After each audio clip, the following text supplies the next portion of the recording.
শুভ রথযাত্রা সবাইকে। সবাই ভালো থাকো, সুস্থ থাকো আর সুন্দরভাবে দিনটা কাটাও। তা এই দেখো আমাদের রথ, মানে আজকে তো রথ, কালকের দিনের আগেকারের রথের সিনটা দেখো। এটা না আমাদের অনেক পুরনো একটা রথ। এই দুখানা আমাদের ঠাকুরপুকুর বাজারের রথটা ওটা আজকের খুব সুন্দর একটা মেলা বসে। আর অনেক যত আমি জন্মেছি তারপর থেকে আমি দেখতে পাচ্ছি এই রথটা। তা দেখো আমাদের বাজারে কি সুন্দর সুন্দর রথ সব উঠেছে। আর সবাই কি সুন্দর সুন্দর ছোট বড় রথ, কি দারুণ দারুণ কার্টুন ডোরেমন রথ, তারপরে সুন্দর সুন্দর রথ সব বাড়িতে নিয়ে যাচ্ছে তাদের বাচ্চাদের জন্য। আর আজকের জানো তো আমাদের রথটা পাড়া হয়নি, মানে রথটা আমাদের ঘরে আছে, কিন্তু সকাল সকাল উঠে আমি স্নান করে নিয়েছি, যেহেতু আজকে রথযাত্রা, আজকে সুন্দর করে একটু পুজো দেবো। আর আমাদের রথটা না সেই উপরে তোলা আছে, ভেঙে গেছে, ওই জন্য আজকের আর পাড়া হয়নি, আর রথটা আজকে টানাও হয়নি। তা গাছে দেখলাম ফুল ফোটেনি, অন্য দিনকার ফুল ফোটে, আজকে ফুল ফোটেনি, কিন্তু আমি বাজার থেকে মিষ্টি আর হলো অনেক রকমের ফুল আমি এনেছি ঠাকুরকে দেওয়ার জন্য। আর এইদিকে আমি জগন্নাথ প্রভুকে আজকের একটু স্নান দিয়ে ভালো করে সাজিয়ে গুছিয়ে নিয়ে তাকে পুজোটা দেব।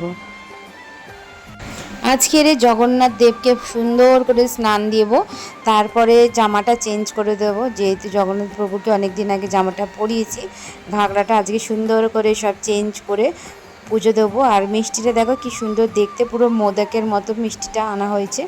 তাই এইদিকে আমি প্রভুকে সুন্দর করে জামা কাপড়গুলো ছাড়িয়ে দিচ্ছি, ছাড়িয়ে দিয়ে আর স্নান করাচ্ছি। তা জানো তো আমার খুব ইচ্ছা আছে যে পুরীতে এই টাইমে আমার একটু যাওয়ার খুব ইচ্ছা আছে, আর রথটা টানার খুব ইচ্ছা আছে। জানি না ভগবান আমাদের জগন্নাথ দেব কখন ডাকবে। তা বলে না যে যতক্ষণ না ভগবান ডাকে যাওয়া সম্ভব হয় না, এটা কিন্তু সত্যি কথা। যতক্ষণ না ডাকবে ভগবান তুমি কিন্তু কোথাও যেতে পারবে না। তা দেখো এখানে আমি ঘাগরাটা চেঞ্জ করে দিলাম, দিয়ে এবার প্রভুকে সুন্দর করে মালা দিয়ে পুজোটা দিয়ে দেবো। আর আমাদের প্রভুকে কেমন লাগছে কমেন্ট করে জানিও, আর ভালো লাগলে অবশ্যই একটা লাইক আর একটা কমেন্ট করে যেও। তা সুন্দর একটা সাদা কালারের ঘাগরা পরে দিয়েছি, কি সুন্দর লাগছে দেখতে।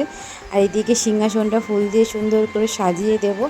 আর সুন্দর করে যদি ফুলটা দিয়ে সাজিয়ে দিই সিংহাসন ভরে ভরে, দেখতেও ভালো লাগে, মনটাও খুব শান্তি লাগে। তাই এইদিকে আমি সব ঠাকুরকে ফুল দিয়ে সুন্দর করে সাজিয়ে নিচ্ছি, আর জগন্নাথ দেবকেও সুন্দর করে সাজিয়ে নিয়েছি। আর তোমরা কারা কারা বলো তো আজকের রথ বের করেছো?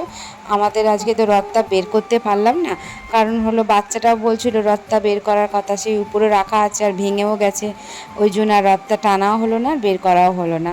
কিন্তু প্রত্যেকবারে তো দেখোই যে রথ আমি সাজাই, কি সুন্দর বাচ্চাগুলো আমার টানে। এইবারে আর একটা কাজও পড়ে গেছিলো, তা হুড়োপাড়া করে সেখানে যাওয়ারও ছিল, তাই জন্য আমি আজকের রথটা বের করতে পারলাম না। তাই এদিকে আমার পুজো দেওয়া কমপ্লিট হয়ে গেছে, আর কি সুন্দর লাগছে দেখো আমাদের সিংহাসনটা।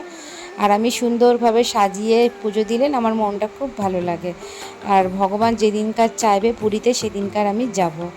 তোমরা কি পুরীতে কে কে গেছো এই রথের সময় একটু অবশ্যই কিন্তু জানিও।